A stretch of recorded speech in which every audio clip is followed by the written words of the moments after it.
The Second World War was a war of scale. Battleships thundered across oceans, aircraft carriers launched waves of destruction, and submarines stalked unseen beneath the waves. Yet, amid the titanic machinery of war, a small, almost fragile vessel emerged, fast, agile, and deadly. It would become one of the most daring weapons in America's naval arsenal, the Patrol Torpedo Boat, or PT boat. The concept of the PT boat was born out of necessity and imagination. During the late 1930s, naval strategists recognized that vast oceans demanded more than great fleets. They needed something smaller, a vessel that could strike swiftly, disrupt supply lines, and vanish before the enemy could respond. It would be a weapon of precision and audacity, capable of inflicting damage far beyond its size. The idea was not entirely new. The concept of fast attack craft dated back to the torpedo boats of World War I, and even earlier, to the experiments of small naval powers that sought to challenge larger fleets with speed and surprise. But the PT boat would perfect this idea, fusing new technology with American ingenuity. In 1938, the U.S. Navy began experimenting with motor torpedo boats, small craft powered by gasoline engines, armed with torpedoes, and capable of extraordinary speed. The early prototypes were crude, often unreliable, and dangerously unstable in rough seas. But they held promise. Tests at the Navy's Motor Torpedo Boat Squadron base at New London, Connecticut, revealed the potential for something revolutionary, a craft that could travel over 40 knots, strike with torpedoes, and retreat under cover of darkness. The early designs came from civilian shipbuilders, Elko, Higgins, and Huckins. Each competed fiercely for the Navy's approval. Their engineers and craftsmen labored to balance speed, range, and armament in a hull that could endure the punishing conditions of open water. The result would become a symbol of American innovation. The Elko Company, based in Bayonne, New Jersey, developed the most famous design. Built of mahogany and powered by 3 Packard marine engines, the Elko 80-foot PT boat combined elegance with lethal efficiency. It carried 4 torpedoes, multiple machine guns, and later, rocket launchers and depth charges. Lightly armored but heavily armed, it embodied the philosophy of strike first, strike fast, and dissipate. In the humid testing grounds of Florida and the cold waters of Long Island Sound, the boats underwent relentless trials. Pilots learned to maneuver them through choppy seas at breakneck speed, to execute sharp turns that sent plumes of spray into the air. Engineers battled constant challenges. Engines overheated, torpedo mounts failed, and fuel systems leaked. Yet each flaw led to improvement, and by 1941, the Navy had its weapon. The PT boat was ready for war. They were nicknamed the Mosquito Fleet. Small, fast, and able to sting the mightiest of foes. They would become the weapon of choice for stealth raids, reconnaissance, and surprise attacks in shallow or restricted waters where larger ships dared not venture. The timing could not have been more critical. The clouds of war had already darkened the Pacific. Japan's imperial ambitions were expanding relentlessly across Asia and the Pacific Islands. The United States, though still officially at peace, was preparing for the conflict that seemed inevitable. The PT boat would soon find its proving ground in the largest ocean on Earth. When war came on December 7, 1941, it came with fire. The attack on Pearl Harbor thrust America into a conflict that would engulf every ocean and continent. In the wake of that devastation, the Navy scrambled to rebuild, to innovate, and to strike back. Among the new weapons now entering service was the PT boat, small, fast, and untested in battle, but promising in spirit and design. The first squadrons were quickly formed. Young officers, many barely in their 20s, volunteered for PT service.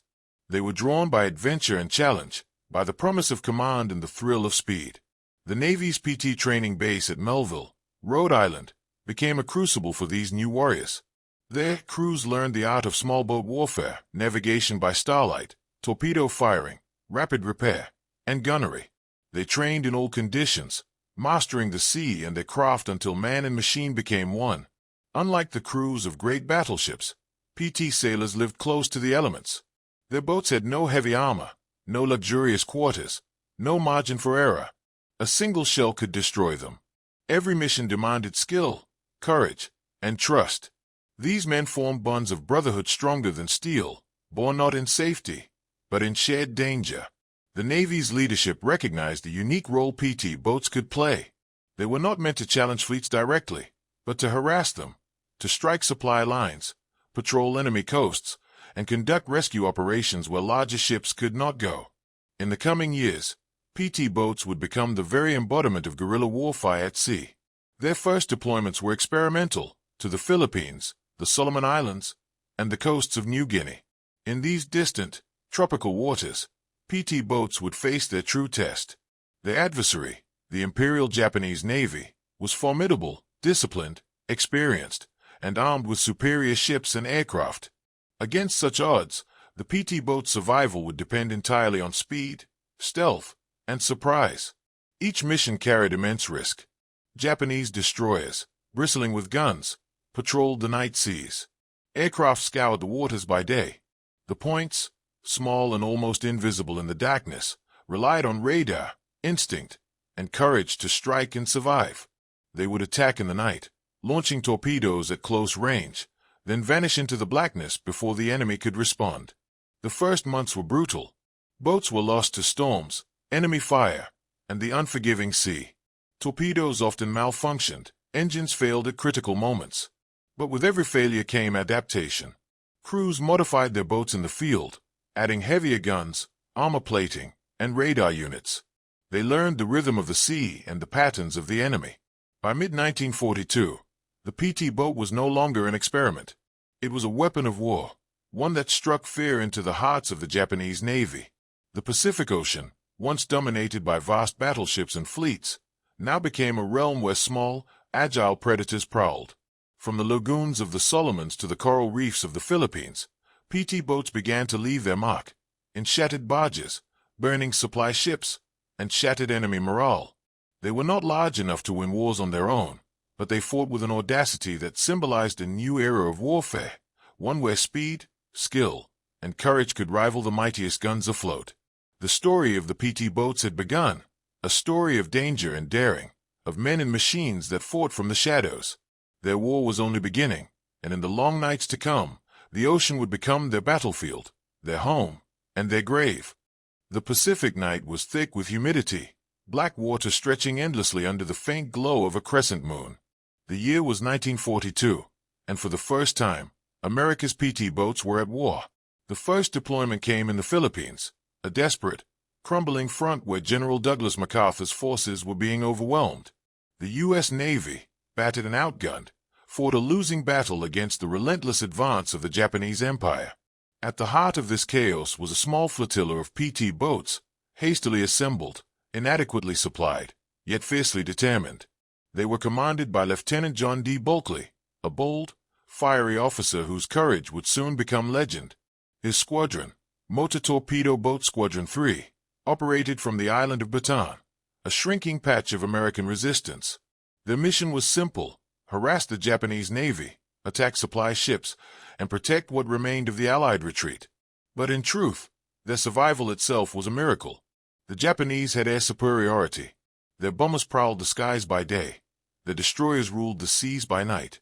The PT boats, tiny and fragile by comparison, were constantly on the move, hiding by day in coves and mangrove swamps, emerging at night to strike. Their engines, the three Packard marine beasts, roared like thunder when ignited. To the Japanese, the sound became an omen, the herald of a sudden, unseen attack. Bulkley's men launched their first raids under cover of darkness.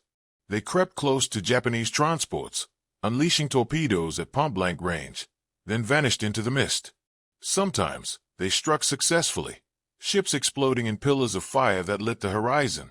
Other times, their torpedoes ran shallow or failed to detonate. The technology was young, and every mission was a gamble. Yet even when they failed to sink a target, their presence had an impact. The Japanese began to fear the night waters. Their convoys moved more cautiously. Their commanders grew wary of small blips on the radar, signals that might mean death from the dark. The PT crews lived in constant peril. The tropics were unforgiving. Disease, heat, and exhaustion plagued them. Supplies were scarce. They often scavenged fuel, ammunition, and food from abandoned bases. Their uniforms rotted from salt and sweat. Yet, through it all, morale remained unbroken. Bulkley's leadership was fearless. He led from the front, piloting his boat into impossible situations. He told his men, "We're small, but we hit hard, like hornets, and we never stay still long enough to get swatted." As the situation in the Philippines worsened, the PT boats took on a new mission, one that would cement their legend forever. General MacArthur, trapped on Corregidor as Japanese forces closed in, needed to escape. Air rescue was impossible. Submarine extraction too risky. Only the PT boats could attempt such a mission. In March 1942, under cover of night, 4 PT boats, PT-41, PT-32, PT-34, and PT-35, prepared for the daring run. Their engines were failing, their hulls damaged, and the seas were rough.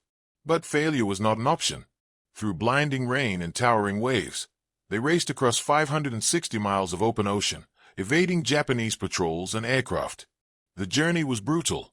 High seas slammed the boats like hammers, and men were thrown from their bunks. Salt water soaked their weapons and food. But hour after hour, they pressed on. When dawn broke, the battered boats reached their destination, safely delivering General MacArthur, his family, and his staff to freedom. From there, MacArthur made his famous vow, "I shall return." The PT boats had done what no other vessel could. They had defied the impossible. Word of their mission spread like wildfire through the Allied ranks. In the newspapers back home, PT crews became heroes. The Mosquito fleet had proven its worth in blood and salt water. But their triumph came at a cost. The few remaining boats in the Philippines were soon hunted down and destroyed. The men who survived escaped through jungles or joined guerrilla resistance forces. Others were captured, enduring brutal imprisonment. Still, their sacrifice inspired a new generation of PT crews, men who volunteered for the war's most dangerous missions. As the U.S. regrouped in the Pacific, the PT boat evolved. Lessons learned in the Philippines led to better tactics, stronger designs, and new weapons. The boats were now armed not only with torpedoes, but with heavy machine guns, 40mm cannons, and depth charges. They were no longer fragile test crafts. They were hunters. Their next battleground would be the Solomon Islands, a vast chain of tropical jungles and coral lagoons, where the tide of the Pacific War would begin to turn. It was here, in the shadowy waters of Guadalcanal, that the Japanese Navy first truly felt the sting of America's secret weapon. The Solomons were treacherous. Narrow channels, dense fog, and sudden squalls made navigation deadly.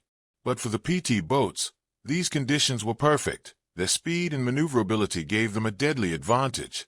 Operating from makeshift bases carved out of the jungle, PT squadrons launched night raids against Japanese barges, transports, and warships. They struck fast, disappeared faster, and melted into the black horizon. Japanese sailors began calling them devil boats. Some believed they were operated by ghosts because they appeared and vanished without warning. Every mission was chaos. Radar was primitive, visibility poor. The sea was alive with phosphorescence, glowing trails that betrayed movement. Men learned to navigate by the stars and the smell of the wind. Torpedo runs were made at suicidal distances, 800 yards, sometimes less. Crews fired and immediately turned hard, engines screaming as tracer fire streaked over the waves. Many never made it back, but those who did brought with them tales of courage, of engagements fought within sight of the enemy's deck, of burning ships lighting up the sea like molten mirrors. By late 1942, PT boats were credited with dozens of successful attacks on Japanese convoys. Their psychological impact was immense. The enemy no longer trusted the night. The Japanese Navy, accustomed to dominating with superior firepower, was humiliated by these small wooden boats that refused to die. And deep within the American command structure, a new strategy began to take shape, one that would use the PT boats not just as raiders, but as tools of intelligence, rescue, and infiltration. The war in the Pacific was entering its next phase, and the PT boats were ready to lead the charge, through storm, through fire, and through the darkest waters of human endurance. The year was 1943. The Pacific burned with war. From New Guinea to the Solomon Islands, the ocean had become a graveyard of metal and men. By now, the legend of the PT boats had spread across every Allied base. They were no longer experimental vessels. They were a weapon of terror, speed, and defiance. To the Japanese, they were phantoms, ghosts that moved across the water faster than sound, striking and vanishing before the smoke cleared.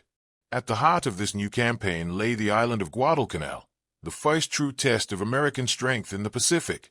The island itself was a nightmare, steaming jungles, endless rain, and the constant hum of insects that seemed to echo the hum of warplanes above. But it was the surrounding waters, the narrow, twisting channels of the slot, where the real battle unfolded. Night after night, Japanese destroyers, the so-called Tokyo Express, raced down these channels to resupply their stranded troops. The Allies called the region Iron Bottom Sound, for the countless ships that would soon rest on its dark seafloor. The PT boats were tasked with a mission few envied: intercept the Express. Armed with torpedoes and courage, they would face enemy destroyers 10 times their size. Operating from crude jungle bases built by Seabees, the PT squadrons lived rough. Men slept in hammocks strung between palm trunks, their uniforms stiff with salt and mud. Fuel drums lined the beaches. Maintenance was done under rain and lightning. Each night, before setting out, they checked every engine, every torpedo tube, every gun. A single malfunction in battle could mean death.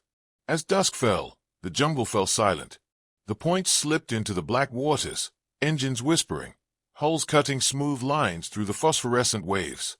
Every man aboard was alert, scanning the horizon for the faintest trace of a Japanese convoy. They had no radar then, only the stars, their instincts, and the pale flashes of enemy gunfire miles away. The Japanese destroyers were fast, faster than expected. Their searchlights swept the dark like swords of white fire. When they caught sight of a PT boat, the sea erupted in flame. Shells the size of milk cans crashed into the water, geysers of steam rising around the tiny boats. But the Americans had speed. They darted left and right, cutting engines to vanish into darkness, then reigniting them to attack from another angle. They fired torpedoes at impossible ranges, sometimes less than 800 yards, then turned sharply away, their wake glowing like liquid fire. The results were brutal and unpredictable. Some torpedoes struck home, tearing through steel hulls with deafening thunder. Others failed to detonate, leaving only foaming trails. Still, the effect was undeniable. For the first time, the mighty Japanese destroyers hesitated. They began to alter their routes, avoiding known PT patrol zones. The Mosquito fleet was shaping the flow of war.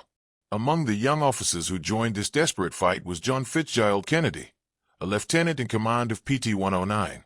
Barely 26, Kennedy was quiet, determined, and unshakably loyal to his men. His boat operated out of Rendova, a small island base carved out of coral and jungle. The nights there were endless, engines roaring, mosquitoes biting, the smell of fuel and sweat everywhere. Every patrol was a gamble. On the night of August 1st, 1943, the sea was calm, too calm. 15 PT boats set out into the blackness to intercept a Japanese supply convoy. Kennedy's PT-109 was among them. Visibility was poor. The moon was hidden behind clouds, and the radar was unreliable.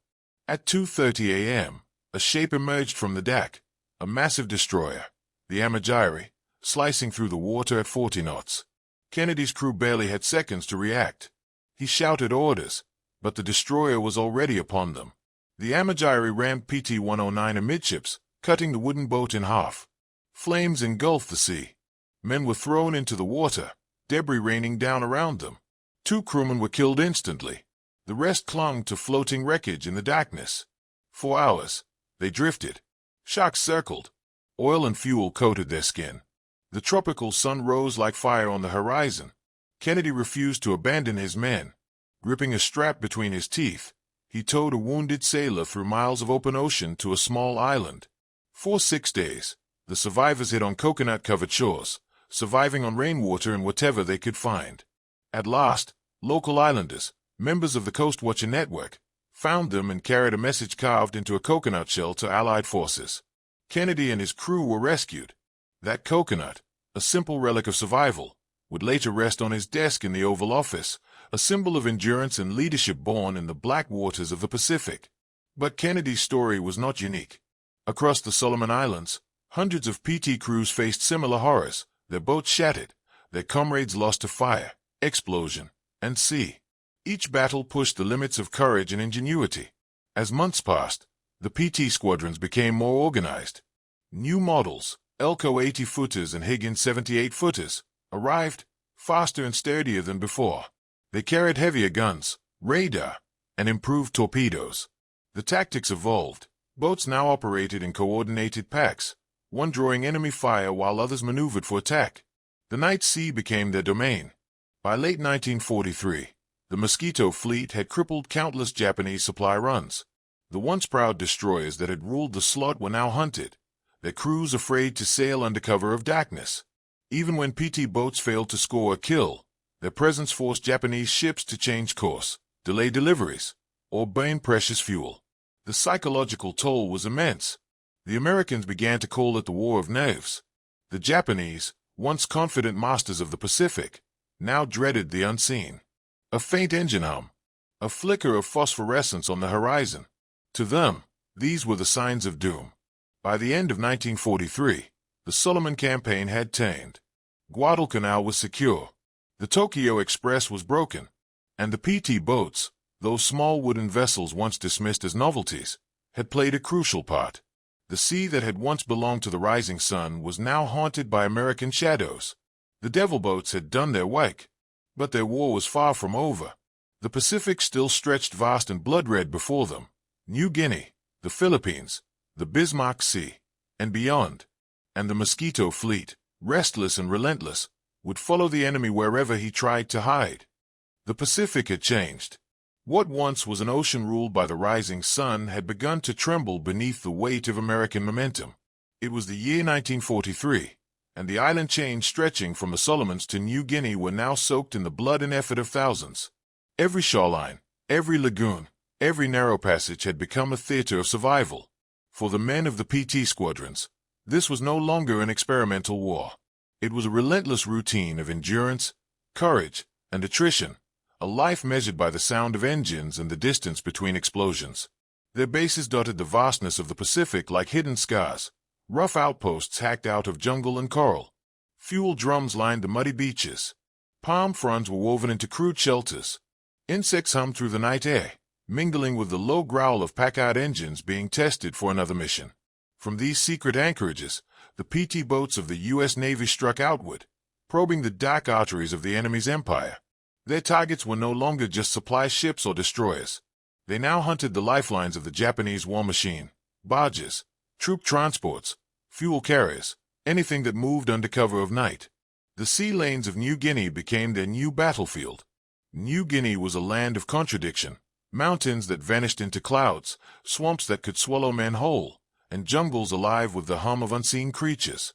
The Japanese held the northern coast, building airstrips and depots, feeding their war effort island by island. And it was there, along the tangled coastline and the treacherous shallows, that the PT boats found their next great challenge. The waters were narrow, choked with coral and sandbars. Navigation was a gamble with death. One wrong turn could strand a boat within range of shore batteries. But the men of the Mosquito fleet adapted. They learned to read the water, the subtle ripples that revealed hidden reefs, the faint reflections of moonlight on a submerged log. They became one with the sea they fought upon. Their missions grew bolder. Operating under the cloak of tropical storms, PT boats struck enemy convoys at point-blank range, unleashing torpedoes that turned the night into a wall of fire. They darted between islands, ambushing Japanese supply barges moving under camouflage nets. Machine guns rattled. Traces sliced through the rain. In the darkness, there was no horizon, only chaos, thunder, and instinct. Each mission blurred into the next. Crewmen lived by adrenaline and discipline, their bodies weary, their minds locked in an unending rhythm of danger. The nights belonged to them, and they made the most of every one. By mid-1943, American command had recognized the PT boat's full potential. New squadrons were being formed. New models were being built in shipyards back home. Faster, steadier, deadlier. The Elco 80-footer had become the fleet's spearhead, sleek, powerful, and capable of carrying heavier armament. No longer just torpedo boats, they now carried 40mm cannons, .50 caliber turrets, rocket launchers, and depth charges. Each boat was a floating arsenal, a weapon that could strike anywhere, anytime. And with this evolution came a new kind of mission. The points became eyes and ears for the Allied advance. They scouted beaches before amphibious landings, carried intelligence officers through mine-strewn waters, and rescued downed airmen from enemy shores. They slipped through enemy lines under starlight, sometimes within earshot of Japanese patrols. These were the silent victories, unseen, unrecorded, but vital. The PT crews were no longer just fighters, they were lifelines of information and salvation. In the Bismarck Sea, the Mosquito fleet would achieve one of its finest moments. It was March 1943. A massive Japanese convoy, carrying thousands of troops and supplies to reinforce their garrisons at Leh, was intercepted by Allied aircraft. Bombs rained down from the sky, tearing ships apart, setting the sea ablaze. Survivors clung to wreckage, floating helplessly amid burning oil and debris. Into this inferno, the PT boats were sent, not to destroy, but to finish. They weaved through the flames, firing on remaining transports, cutting off escape boats, ensuring that no enemy reinforcement would reach shore. The sea that night was alive with smoke and screams, a hellish reminder that war cared little for glory. The Battle of the Bismarck Sea broke the spine of Japanese logistics in that theater. From then on, the enemy moved only by night, in small barges and fragmented flotillas. But even then, the PT boats found them. They prowled the coastlines, ambushing convoys in shallow waters, sometimes within sight of enemy searchlights. The Japanese began to call them the Black Hornets of the sea. Their speed, their unpredictability, their silence, all of it unnerved the enemy. For the men aboard these boats, the war had become deeply personal. They were not fighting for territory or fame. They were fighting for survival, for each other, for the right to see another dawn. Each patrol was a test of endurance, courage, and sanity. Rain never stopped. Salt water ate through their skin. Engines broke down mid-battle. And yet, every night, when the signal came to launch, they went. They trusted the sea. They trusted their boats. And they trusted the men beside them, brothers forged in darkness. As 1943 bled into 1944, the tide of war began to turn. The Allies were advancing, slowly, painfully, but relentlessly, from the Solomon Islands to New Guinea, and onward to the Philippines. The once invincible Japanese Navy was losing ground, and beneath that grand tide, the PT boats continued their quiet work. Their victories were not always written in dispatches or headlines, but they were everywhere, in the disrupted supply lines, the grounded enemy planes, the starving soldiers stranded on forgotten islands. Every intercepted barge, every destroyed depot, every rescued pilot, these were their contributions, uncounted but indispensable. At Allied headquarters, strategists began to speak of the PT boats not as auxiliary craft, but as a cornerstone of asymmetric naval warfare, proof that agility and cunning could outmatch brute force. From New Guinea's murky rivers to the endless Pacific horizon, the Mosquito fleet had transformed from an experiment into an empire of shadows. The tide was indeed turning, not just in battle lines and maps, but in the hearts of men who now believed that victory was possible. And as new engines roared to life under the stars, the PT boats prepared for their greatest challenge yet. The long return across the Pacific, toward the Philippines, toward liberation, and toward the very heart of the war that had begun with fire at Pearl Harbor. The Pacific was an ocean of extremes. From blazing sun to torrential rain, from tranquil lagoons to waters turned violent by typhoons, it demanded constant vigilance. For the PT crews of 1943, survival was never guaranteed. Every patrol, every sortie, was a delicate balance between ingenuity, courage, and luck. Life aboard a PT boat was as harsh as it was heroic. The vessels were small, sometimes no longer than a motor city bus, yet carried torpedoes, depth charges, machine guns, and fuel sufficient only for a few nights at sea. Crews of 12 to 15 men packed tightly, sharing hammocks, bunks, and the relentless rhythm of engines. Food was basic, often powdered, salted, or tinned. Fresh water was rationed, sometimes collected from rainfall on deck. Yet despite these hardships, the men maintained their focus, their discipline, and an unwavering commitment to mission. John F. Kennedy, commanding PT-109, was among the most famous of these men. His leadership style was quiet, methodical, and intensely personal. He knew every man by name, every engine by sound, and every potential hazard in the waters around the Solomon Islands. When PT-109 was rammed by the Japanese destroyer Amagiri on August 1, 1943, it was not just luck or courage that saved the crew. It was Kennedy's planning, his familiarity with the environment, and the cohesion he had built among his men. Yet not every mission ended with survival. PT crews endured constant exposure to the elements. Salt water, sunburn, and disease were everyday threats. Dysentery, malaria, and tropical fevers claimed more men than enemy fire in some squadrons. Sleep was scarce. Hours were measured in shifts at the helm, on watch, or at the guns. Still, morale persisted. Sailors developed rituals, cleaning guns with almost religious precision, joking over meals, singing songs between patrols, all small acts that maintained their humanity in the face of relentless danger. Camaraderie was essential. The PT boats were not just vehicles of war. They were homes, lifeboats, and shields for the men aboard. Each crewman relied on the others for survival. The navigator's eyes had to be sharper than the captain's instincts. The engineer's hands could not fail, for the slightest miscalculation could strand the boat within range of enemy fire. Gunners and torpedo officers had to be precise, even while exhaustion and fear threatened to overwhelm them. Throughout the New Guinea and Solomon Islands campaigns, PT boats engaged in dozens of night actions. They patrolled the Bismarck Sea, the Blanche Channel, and the northern coast of New Britain. They ambushed Japanese destroyers, barges, and supply runs, often operating within enemy sight and under heavy fire. One notable series of engagements occurred during the Battle of the Bismarck Sea in March 1943. While Allied aircraft inflicted the majority of damage, PT boats played a critical role in finishing off damaged vessels, rescuing downed airmen, and ensuring that Japanese troop reinforcements did not reach their objectives. These actions required extreme endurance and constant exposure to danger. PT crews were also essential in intelligence operations.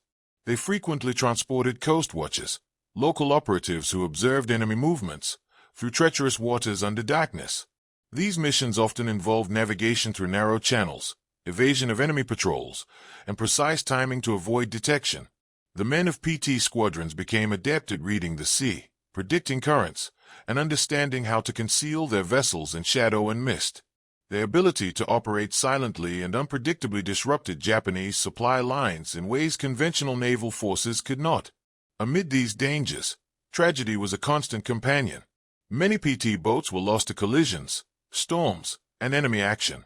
Crews faced not only the immediate threat of combat but also the psychological toll of witnessing comrades die in small, confined spaces.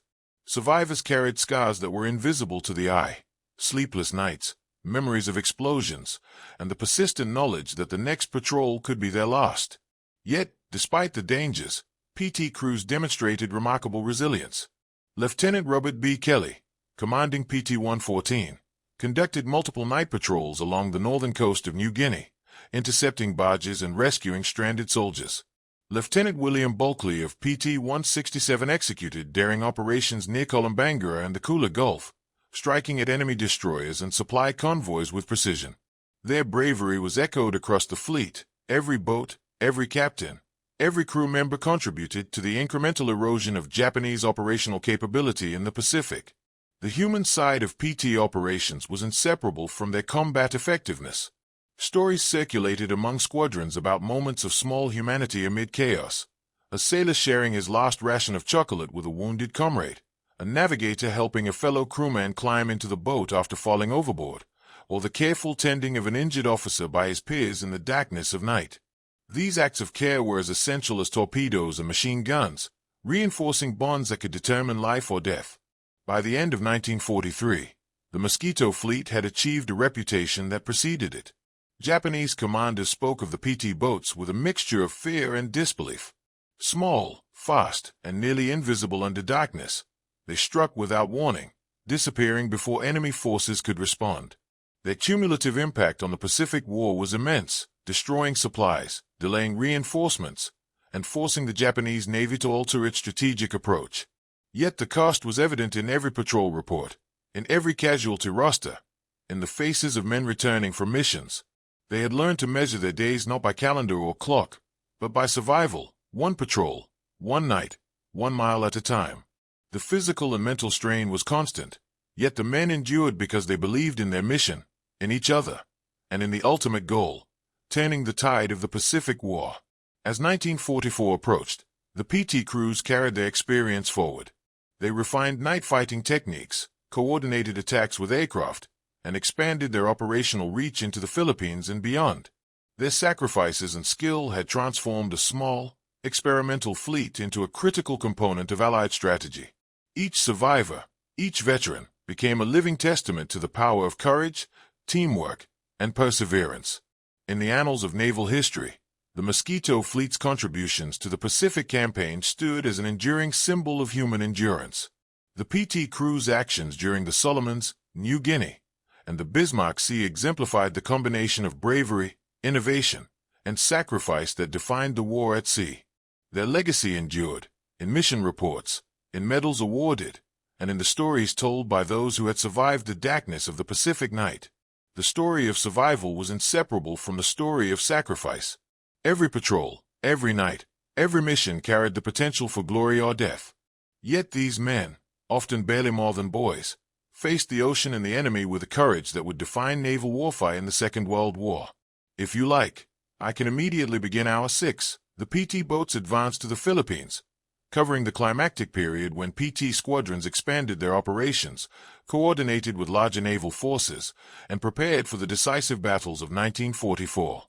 By early 1944, the Pacific theater had shifted. The Allies, slowly but inexorably, were pushing the Japanese back from the Solomons and New Guinea, and every island reclaimed brought the war closer to the Philippines. For the PT squadrons, this was both a relief and a new challenge. Their small vessels, perfected in the cramped waters of New Guinea, would now face broader horizons, longer distances, and more heavily defended enemy positions. The missions were longer, the stakes higher, and the enemy more aware of the threat posed by these small, fast, and deadly boats. The PT boats became the advance eyes and rapid strike force for larger American operations. Before amphibious landings, they scouted coastlines for enemy fortifications, navigational hazards, and potential landing zones. They moved under darkness, often within yards of Japanese observation posts, relying on stealth, intelligence, and intimate knowledge of the sea. Every patrol was planned with meticulous attention to tides, moon phases, and wind, for a single error could expose the boat to enemy fire. Lieutenant John Bulkley, by now a veteran of numerous night engagements, exemplified the skill and daring of these operations. In February 1944, his squadron conducted a series of patrols near the northern coast of New Guinea, targeting barges and small destroyers. Bulkley's men perfected the use of wolf pack tactics, coordinated attacks where multiple boats would approach from different directions, concentrating firepower and confusing the enemy. These operations became a template for later actions in the Philippines, demonstrating that small, agile vessels could disrupt and destroy larger forces with minimal resources. The PT crews had also become expert in coordinating with aircraft. Spotter planes would relay positions of enemy convoys to the boats below, while the boats themselves drew fire or launched torpedoes with precise timing. This integration of A and sea power amplified the PT boats' effectiveness far beyond what their small size suggested. Life aboard the boats remained arduous. Patrols sometimes lasted 24 hours or more, with crews taking shifts at the helm, on watch, or manning weapons. Food and water were rationed. Rain, spray, and waves drenched men constantly. But the PT crews developed routines that preserved morale. They repaired engines mid-patrol, patched up holes with temporary measures, and maintained weapons in peak condition despite saltwater corrosion. Every man knew that the survival of his boat and of his shipmates depended on discipline, knowledge, and endurance. As the Allies prepared for the liberation of the Philippines, PT squadrons extended their operations into the Bohol Sea, Mindoro Strait, and Surigao Strait. They intercepted Japanese convoys attempting to reinforce garrisons, sometimes engaging multiple barges or small ships simultaneously. The darkness of night became both an ally and a battlefield. PT boats, almost invisible from the shore or the air, struck quickly, then vanished before counterattack could be mounted. In March 1944, PT 488, under Lieutenant Richard O'Neill, patrolled near the coast of Leyte. They intercepted a convoy carrying Japanese troops and supplies. Using torpedoes, machine guns, and coordinated maneuvers, the PT crew sank 2 barges and disabled a small destroyer. The mission was executed entirely under cover of darkness. By dawn, all crew members were accounted for, the boats undamaged, and the enemy forced to abandon the landing, a textbook example of the tactical advantage provided by the Mosquito fleet. The PT boats' impact extended beyond direct combat. They rescued downed pilots, delivered critical intelligence, and maintained communication lines between dispersed Allied forces. Their versatility made them indispensable in a theater defined by isolation, geography, and the relentless presence of the enemy. While victories mounted, so did the psychological and physical strain. Continuous patrols, exposure to combat, and the ever-present threat of death tested every crew member. Sleep was scarce, and the knowledge that one mistake could cost lives pressed heavily on the men. Yet bonds formed in these small vessels were unbreakable. Men who survived nights of gunfire, torpedo attacks, and typhoons became brothers in a way few could understand. By mid-1944, the PT squadrons were fully integrated into the larger strategy for the Philippines. They were critical in the preliminary operations preceding General Douglas MacArthur's return to Leyte. Reconnaissance, harassment of enemy shipping, and intelligence gathering became daily imperatives. Their successes directly impacted the ability of the U.S. Navy to project power across the islands and support amphibious landings. Even as the war progressed, PT crews were reminded that every mission could be their last. Enemy aircraft, coastal batteries, and surface ships posed constant threats. Engagements could escalate rapidly, and with boats so small, casualties could be catastrophic. Yet the men adapted. They refined night attack patterns, improved communication protocols, and developed contingency plans for every conceivable scenario. The Mosquito fleet became legendary in Japanese reports.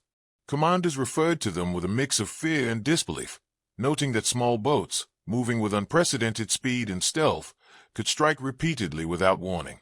The PT boat's psychological impact was as significant as their material contributions, forcing the Japanese to divert resources, reroute supply lines, and operate under a constant sense of vulnerability. By late 1944, as the liberation of the Philippines accelerated, PT boats continued to perform the most dangerous tasks. They entered mined waters, disrupted enemy coastal logistics, and sometimes engaged in direct combat with larger warships. Every successful mission further demonstrated that strategy, courage, and ingenuity could overcome the numerical and material superiority of the Japanese Navy. The legacy of these operations was clear. From New Guinea to Leyte, the Mosquito fleet exemplified the principle that smaller, specialized units could achieve outsized effects in modern naval warfare. The courage, endurance, and tactical skill of the PT crews became a benchmark for future naval operations, influencing strategy, training, and doctrine long after the war. Each boat, each mission, and each crew member contributed to a cumulative effect: the weakening of Japanese control, the protection of Allied forces, and the eventual liberation of the Philippines. The sacrifices endured by these men, in exhaustion, injury, and death, were fundamental to the success of the Pacific Campaign. The PT boat's advance into the Philippines was more than a series of tactical engagements. It was a testament to human endurance, adaptability, and the capacity to fight against overwhelming odds. It was the story of small vessels and small men shaping the course of a vast and deadly war. October 1944 marked a decisive moment in the Pacific theater. The Philippines had become the stage for one of the largest naval battles in history, Leyte Gulf. For the PT boats, it was a culmination of years of relentless patrols, reconnaissance, and nightly engagements. Their small, fast vessels would now operate alongside the largest warships in the world, battleships, cruisers, and aircraft carriers, yet their role remained as critical as ever. PT boats were tasked with harassment, reconnaissance, and diversionary strikes. They prowled the narrow channels and inlets around Leyte, seeking opportunities to engage enemy vessels or gather intelligence on Japanese movements. Each boat moved under darkness, relying on stealth, radar when available, and intimate knowledge of the local waters. The Japanese Navy, aware of the PT threat from prior campaigns, operated cautiously, but the Mosquito fleet's unpredictability continued to disrupt their calculations. Lieutenant Commander John D. Bulkley, already a veteran of countless operations, led a flotilla that would become emblematic of PT boat audacity. During the night of October 23, Bulkley's squadron encountered elements of the Japanese center force moving toward Leyte Gulf. Despite the overwhelming size of the enemy fleet, heavy cruisers and battleships dwarfed the PT boats. Bulkley coordinated attacks with precision. Torpedoes were launched under cover of darkness, machine guns strafed lightly defended vessels, and small boats served as both scouts and distractions. The effectiveness of PT boats during Letta Gulf relied not on brute force, but on strategy, timing, and coordination. They capitalized on the smallest errors, the tiniest openings, and the cover provided by night and geography. Even a single successful torpedo strike could alter the movement of a Japanese formation, delay reinforcements, or protect landing troops. In several instances, PT boat crews drew enemy fire intentionally, luring Japanese gunners away from critical targets, allowing Allied transports to approach the beaches unmolested. Beyond combat, PT boats were crucial in rescuing downed pilots and stranded sailors.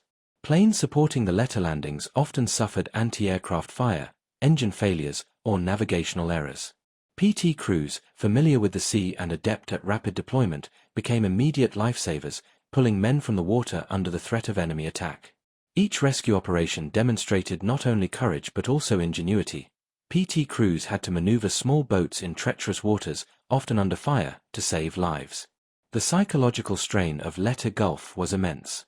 PT crews faced exhaustion from continuous operations, the constant awareness that any mistake could be fatal, and the scale of destruction unfolding around them. They witnessed aircraft exploding, ships sinking, and fires illuminating the night sky, yet they continued their missions with focus and precision. Discipline and cohesion were essential. The survival of each boat depended on every crew member performing flawlessly under extreme conditions. During the battle, PT boats executed hit-and-run attacks on Japanese destroyers and light cruisers. They leveraged speed, maneuverability, and intimate knowledge of the waters to evade return fire. At times, multiple PT boats coordinated to attack a single target from different angles, overwhelming Japanese gunners despite the disparity in firepower. These tactics, honed over years in the Solomons and New Guinea, now operated on a scale that could influence the movement of entire fleets. The Letta Gulf campaign also highlighted the importance of intelligence gathering. PT crews relayed positions of Japanese vessels, the composition of convoys, and observations of enemy movements directly to American command. Their reports informed decisions that impacted not only the immediate engagements but the broader operational strategy. In many ways, the PT boats functioned as the eyes and ears of the Allied fleet, providing real-time reconnaissance that larger ships could not obtain. Casualties were unavoidable. Several PT boats were lost to Japanese fire, collisions, and navigational hazards. The crews endured injuries, exposure, and fatigue, yet the small losses were compensated by the strategic advantage they conferred on Allied forces. Every mission, whether resulting in destruction, diversion, or reconnaissance, contributed to the ultimate goal, the liberation of the Philippines. By the end of the Letta Gulf battles, PT boats had established a reputation that transcended their size. Japanese reports spoke of small, elusive craft capable of striking unexpectedly and disappearing without warning. Allied commanders recognized their indispensable role, both tactically and psychologically. They had proved that courage, skill, and adaptability could allow small vessels to influence battles on a scale far beyond their physical capacity. The lessons of Letta Gulf would echo through the remainder of the Pacific campaign. PT crews refined night attack procedures, improved coordination with aircraft and larger naval units, and enhanced their rescue and reconnaissance protocols. Their cumulative experience, gained through years of relentless patrols, had transformed the PT boats into a sophisticated, highly effective instrument of war. Beyond tactics and combat, Letta Gulf cemented the human legacy of the PT crews. They endured exhaustion, witnessed death, and performed under extreme pressure. Yet they maintained courage, camaraderie, and a sense of purpose that would define the Mosquito fleet in the annals of naval history. Their actions exemplified the combination of innovation, bravery, and sacrifice that became a hallmark of Allied naval operations in the Pacific. As the Allies secured the Philippines, PT boats continued to serve as guardians of the coastlines, harassers of enemy supply lines, and rescuers of the imperiled. They were small, fast, and dangerous, a symbol of ingenuity overcoming adversity. Their legacy was not just in victories or sinkings but in the enduring spirit of their crews, men who faced the ocean, the enemy, and death itself, yet refused to yield. Letta Gulf demonstrated a truth that would define the PT experience throughout the war. Even the smallest vessel, when manned by skilled, courageous sailors, could shape the outcome of massive engagements and leave a permanent mark on history. By late 1944, the liberation of the Philippines was underway. Allied forces, under General Douglas MacArthur, had begun landing troops on Letta and Mindoro, opening a crucial front against the Japanese Empire. PT boats played a vital role, operating in waters heavily patrolled by enemy vessels, aircraft, and coastal artillery. Their small size, speed, and stealth made them the perfect instruments for harassment, reconnaissance, and rapid response, tasks too dangerous for larger ships. PT squadrons continued their night raids against Japanese convoys attempting to reinforce garrisons. They patrolled narrow straits, estuaries, and shallow channels, attacking troop transports, barges, and supply ships. The primary goal was disruption: sink as many vessels as possible, delay reinforcements, and create confusion. Even the threat of a PT boat attack forced Japanese commanders to disperse forces and adopt more cautious, slower movements, a strategic advantage disproportionate to the boat's size. Lieutenant John Bulkley, already a decorated officer, led daring operations near Letta Gulf and Ormuz Bay. During one operation in December 1944, his squadron intercepted a Japanese convoy attempting to land troops near the west coast of Letta. Operating under complete darkness, Bulkley's boats navigated reefs and shoals, avoiding mines and coastal batteries, to strike barges and destroy small escorts. The PT crews employed coordinated wolf pack tactics, attacking simultaneously from multiple directions, leaving the enemy with no time to react. The heroism of the PT crews extended beyond direct combat. In addition to attacking enemy shipping, they frequently rescued stranded American and Filipino personnel. Pilots downed behind enemy lines were located using intelligence from guerrilla networks, radio communications, and local civilians. PT crews would race through dangerous waters, often under fire, to extract these men. In numerous instances, PT boats carried dozens of rescued personnel back to Allied-held territory in a single sortie, demonstrating both bravery and operational skill.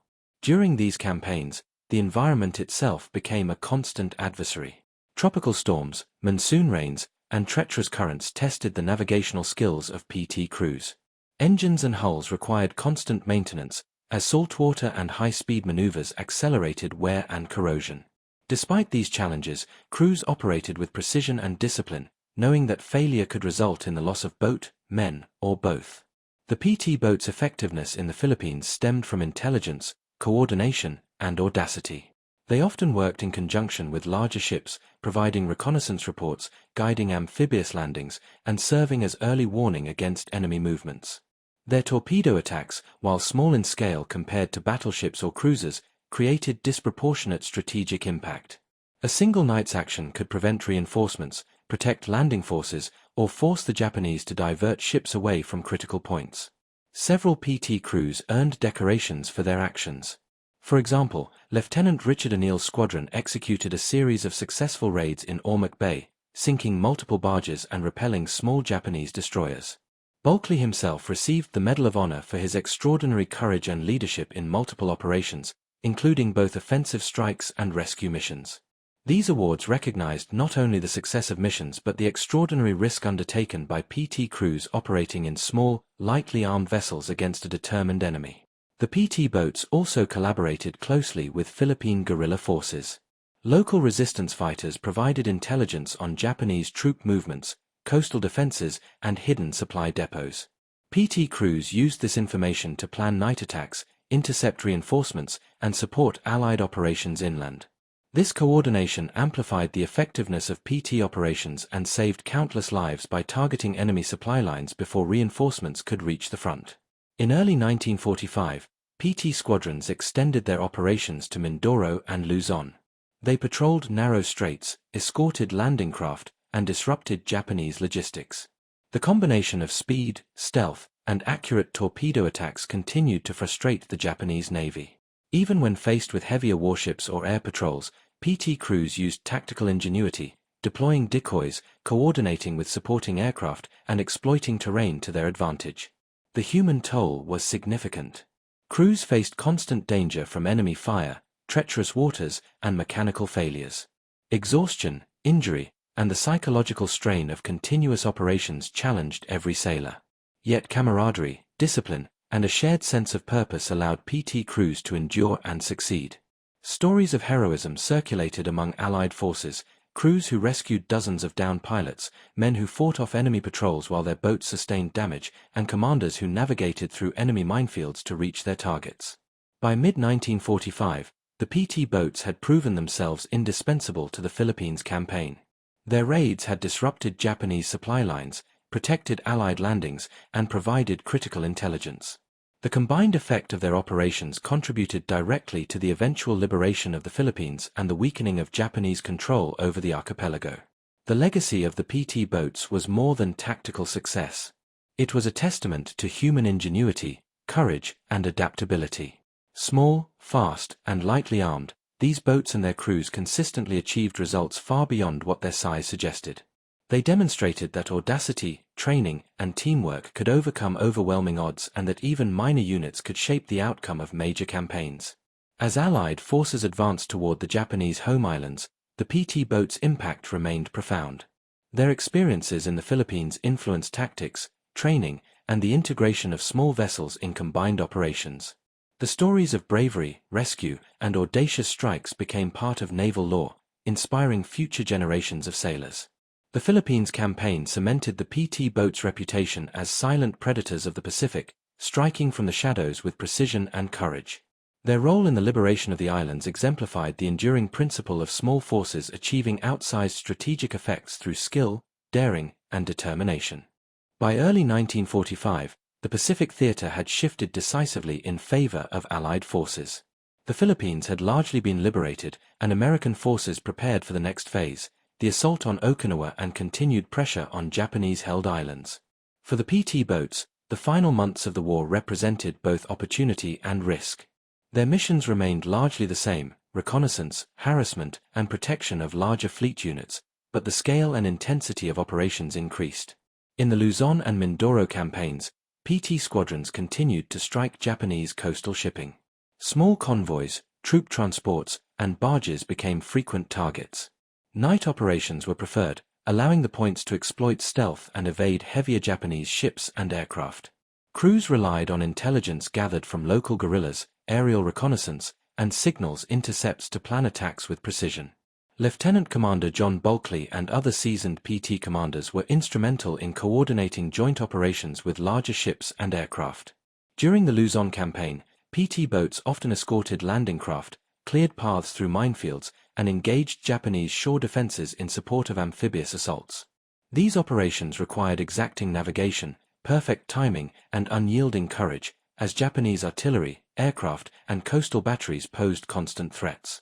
The Battle of Okinawa, beginning in April 1945, marked the culmination of PT operations in the Pacific.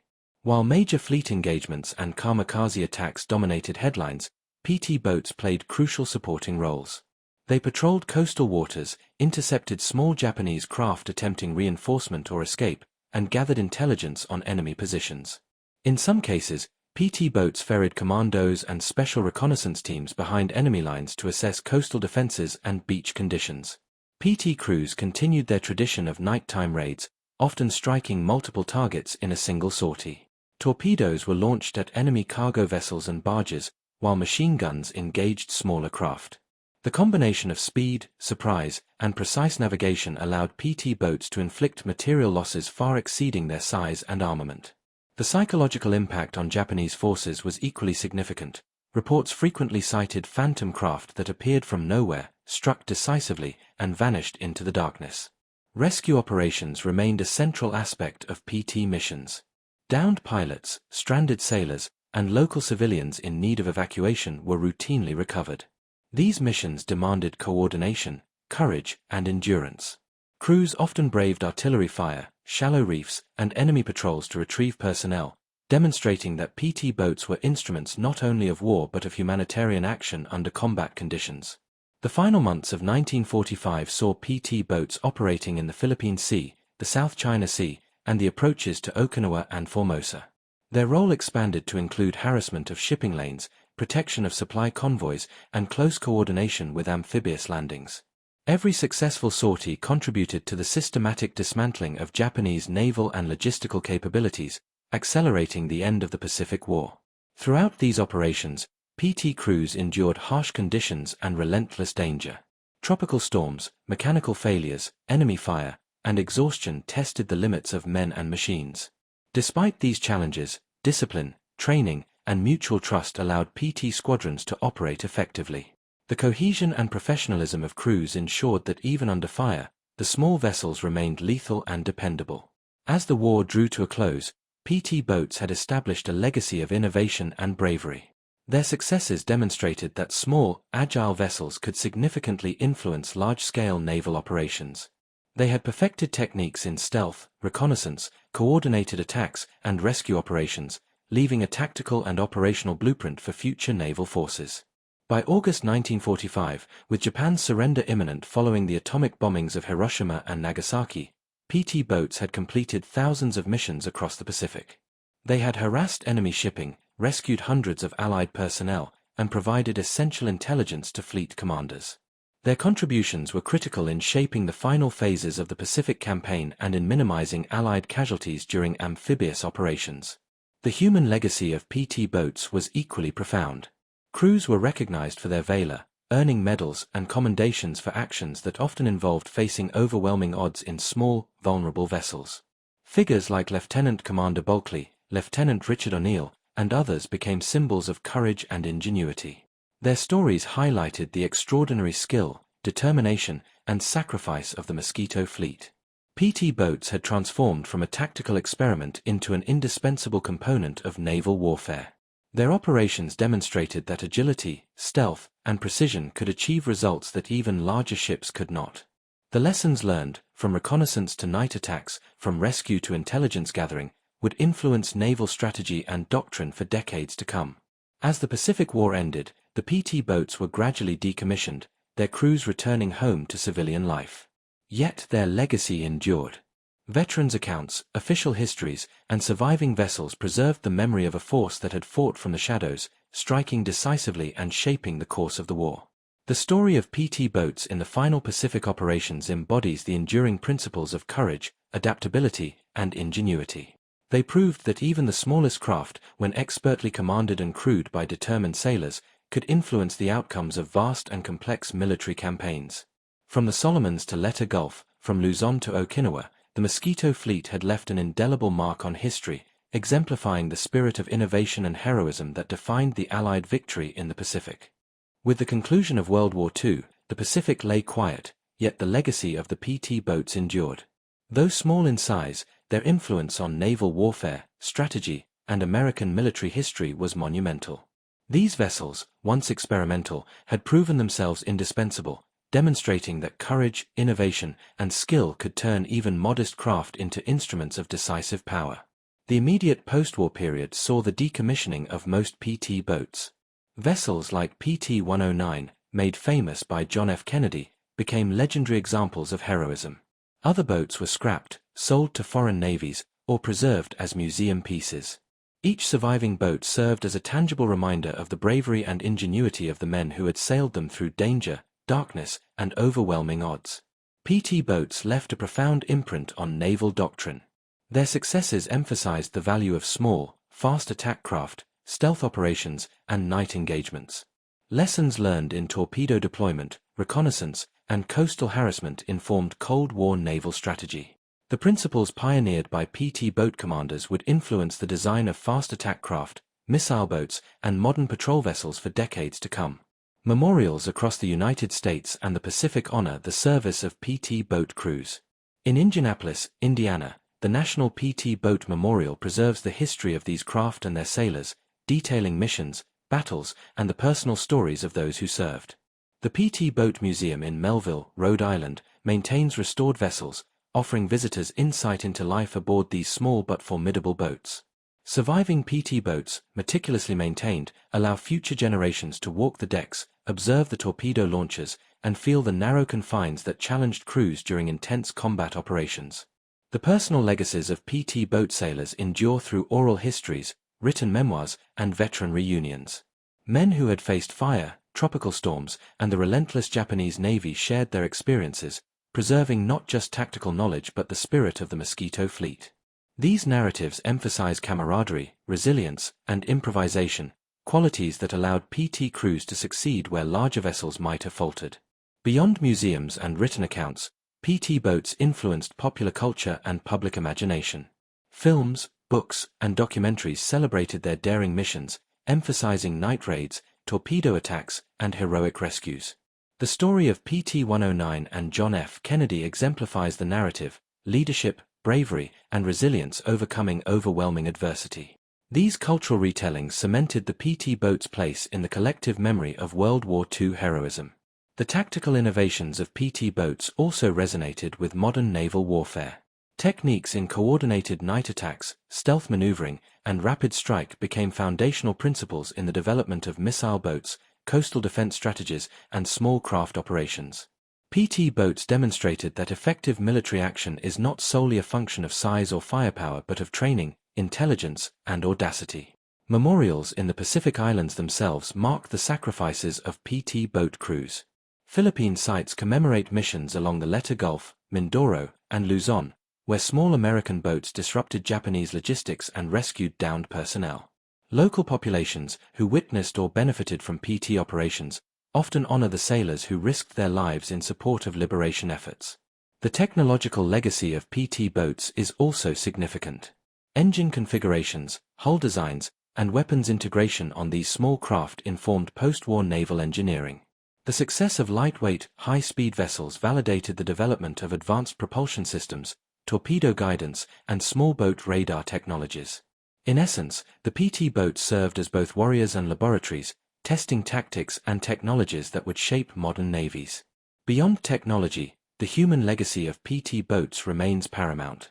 Every survivor, every veteran account, every rescued pilot speaks to courage, determination, and teamwork.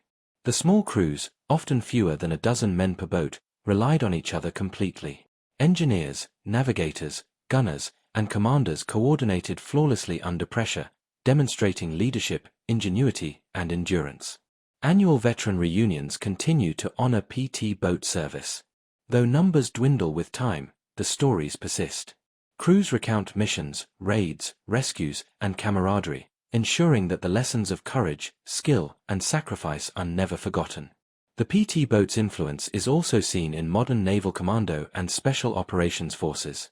The integration of small, fast attack craft, night operations, and covert reconnaissance draws directly from the lessons of the Mosquito fleet. The doctrine of striking from the shadows, exploiting agility and surprise, remains a cornerstone of naval operations worldwide. In the United States, PT boat history is taught in naval academies, illustrating principles of small unit warfare, leadership, and operational innovation. Cadets study the actions of John Bulkley, Richard O'Neill, and other notable PT commanders, analyzing their decisions, risk management, and adaptability under pressure. These lessons bridge history and modern military education, ensuring that the Mosquito fleet's impact endures beyond its time. By the early 21st century, restored PT boats serve as floating memorials, often participating in parades, naval ceremonies, and educational programs. They offer an immersive experience for veterans, students, and historians alike, bringing the courage and ingenuity of their crews to life. Through these vessels, the story of daring night raids, torpedo attacks, and heroic rescues remains tangible and immediate. The PT boat's legacy is not solely in vessels or medals. It is in the ethos they embodied: courage in the face of overwhelming odds, teamwork in confined and dangerous spaces, and innovation when standard approaches would fail. They demonstrated that even the smallest craft could change the course of battles, disrupt enemy operations, and save lives, leaving an indelible mark on naval warfare. In museums, memorials, and archival footage, the echo of the Mosquito fleet resonates. Survivors' stories, official reports, and personal accounts preserve a record of audacity, skill, and relentless determination. Through these records, PT boats continue to inspire, teaching lessons of valor, strategy, and resilience to future generations. From the Solomons to Leyte, Luzon to Okinawa, the PT boats of World War II exemplified the power of small forces achieving outsized results. Their legacy is woven into the fabric of American naval history, a testament to the courage of the men who sailed them and the ingenuity that made them lethal. Though the war ended decades ago, the memory of PT boat crews and their daring operations endures as a symbol of excellence, bravery, and unwavering commitment. In the final analysis, the story of PT boats is a story of human courage and innovation. Small, fast, and vulnerable, Yet capable of striking decisively from the shadows, they reshaped naval operations and left a permanent legacy. Their memorials, museums, and historical records ensure that their contributions, sacrifices, and victories will never be forgotten.